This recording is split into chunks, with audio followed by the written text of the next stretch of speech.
नमस्कार, लोकसंदेश न्यूज चॅनलमध्ये आपलं स्वागत आहे. पाहूयात आजची विशेष बातमी.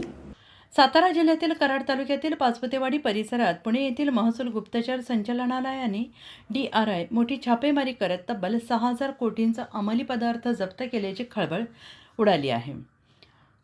या कारवाईमुळे संपूर्ण सातारा जिल्ह्यात एकच खळबळ उडाली आहे. पाचपुतेवाडी येथील एका पत्र्याच्या शेडवर DRIने NDPS कायद्यानुसार कारवाई करत शेड सील केलं आहे आणि या ठिकाणी मोठ्या प्रमाणावर अंमली पदार्थ साठवणूक अथवा प्रक्रिया सुरू असल्याचा संशय व्यक्त केला जातो आहे. मात्र या कारवाईबाबत अधिकृत तपशील अद्याप जाहीर करण्यात आलेला नाही. विशेष म्हणजे या धडक कारवाईची माहिती सातारा पोलिसांनाही नव्हती. त्यामुळे DRIने पूर्णपणे गोपनीय पद्धतीने ही मोहीम राबवल्याचे स्पष्ट होते आहे. जिल्ह्यात अवघ्या एका महिन्यात ड्रग्ज विरोधात झालेली ही दुसरी मोठी कारवाई आहे. यापूर्वी डिसेंबर महिन्यात मुंबई पोलिसांनी कराड तालुक्यातील सावरी गावात छापेमारी करत मोठ्या प्रमाणावर ड्रग्ज जप्त केले होते.